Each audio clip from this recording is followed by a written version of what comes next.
चलिए आज बात करते हैं नोविस लॉयल्टी लिमिटेड के इनिशियल पब्लिक ऑफरिंग यानी आईपीओ की।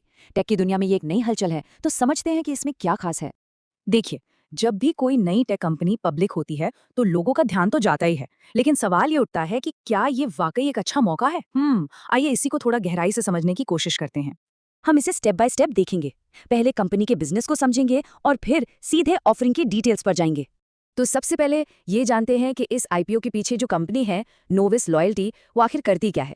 अगर बिल्कुल आसान भाषा में कहें तो ये कंपनी ऐसे प्लेटफॉर्म्स बनाती है जो कस्टमर रिवॉर्ड प्रोग्राम्स चलाते हैं। मकसद सीधा है, नए कस्टमर्स को आकर्षित करना, उन्हें बिजनेस से जोड़े रखना और ये पक्का करना कि वो बार बार वापस आएं।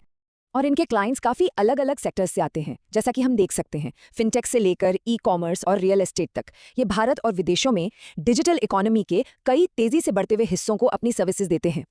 अच्छा, यहाँ एक दिलचस्प बात यह है कि ये दो अलग अलग तरह के बिजनेस मॉडल ऑफर करते हैं। एक है ऑन प्रेमिसेस, जिसमें क्लाइंट को ज़्यादा कंट्रोल मिलता है, और दूसरा है SaaS मॉडल, जो क्लाउड बेस्ड है और सस्ता भी पड़ता है। तो मतलब अलग अलग क्लाइंट्स की ज़रूरतों के लिए अलग अलग सोल्यूशन है। किसी भी कंपनी के लिए उसकी लीडरशिप बहुत अहम होती है। यहाँ CEO दीपक तोमर के नेतृत्व में जो टीम है वो इस इंडस्ट्री में करीब 2 दशकों का मतलब काफ़ी लंबा अनुभव लेकर आती है। चलिए अब बात करते हैं उन नंबर्स की जो किसी भी इन्वेस्टर के लिए सबसे जरूरी होते हैं, यानी आईपीओ की फाइनेंशियल डिटेल्स क्या है। तो सबसे पहली और जरूरी बात है टोटल इश्यू साइज। ये 60 करोड़ रुपए से थोड़ा ज्यादा है। जाहिर है कंपनी के फ्यूचर प्लान्स के लिए ये रकम काफी मायने रखती है। इस आईपीओ का लॉट साइज 1000 शेयर्स का रखा गया है। इसका मतलब ये है कि किसी भी इन्वेस्टर को कम से कम 1000 शेयर्स खरीदने होंगे। तो अगर इसे रुपये में देखें तो रिटेल इन्वेस्टर्स के लिए जो मिनिमम इन्वेस्टमेंट अमाउंट बनता है वो है 2,78,000 रुपए। हाँ, ये एक बड़ा अमाउंट है, इसलिए इस पर सोच समझ कर ही फैसला लेना चाहिए। ये टेबल एक तरह से पूरी कहानी बयां कर देती है। Price range, lot size, minimum investment, सारी जरूरी जानकारी एक ही जगह पर। अब जरा कंपनी की ग्रोथ पर नजर डालते हैं। फाइनेंशियल नंबर्स देखें तो पिछले 3 फाइनेंशियल ईयर्स में कंपनी का रेवेन्यू लगातार बढ़ा है। ये किसी भी इन्वेस्टर के लिए एक पॉजिटिव साइन हो सकता है। ठीक है, तो कंपनी के प्रोस्पेक्टस के हिसाब से उसकी खुद की सबसे बड़ी ताकतें क्या हैं? चलिए एक नजर डालते हैं।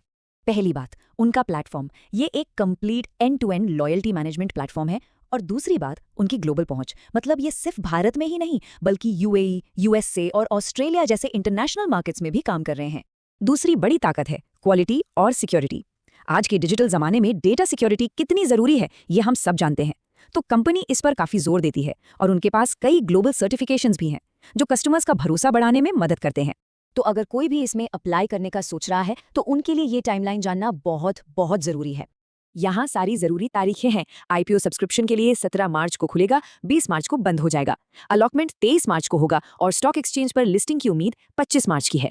जैसा कि हमने पहले भी बात की, एप्लीकेशन प्रोसेस इंडिविजुअल इन्वेस्टर्स के लिए खुला है और बिडिंग पीरियड शुरू होते ही ऑर्डर प्लेस किया जा सकता है। तो आखिर में एक बड़ा सवाल सामने आता है।